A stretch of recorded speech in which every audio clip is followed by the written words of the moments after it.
نبی کریم صلی اللہ علیہ وسلم رمضان کے روزوں کی فرضیت سے پہلے مسلمانوں کو 10 محرم کا روزہ رکھنے کی تاکید فرماتے تھے۔ آپ صلی اللہ علیہ وسلم رمضان المبارک کے علاوہ بھی مختلف روزوں کا اہتمام فرماتے تھے، چنانچہ ہفتے میں پیر اور جمعرات کے دن نبی کریم صلی اللہ علیہ وسلم روزہ رکھتے تھے۔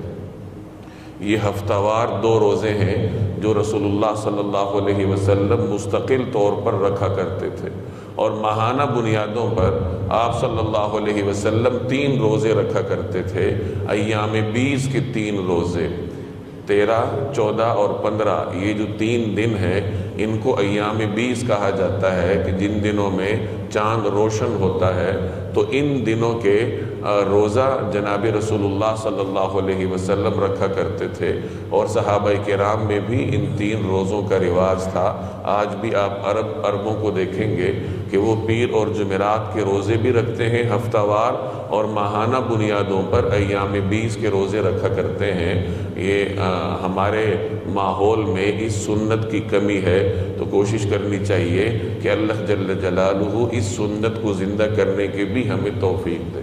تو آپ صلی اللہ علیہ وسلم رمضان المبارک کے علاوہ ہفتہ وار اور ماہانہ بنیادوں پر یہ 2 قسم کے روزے رکھا کرتے تھے۔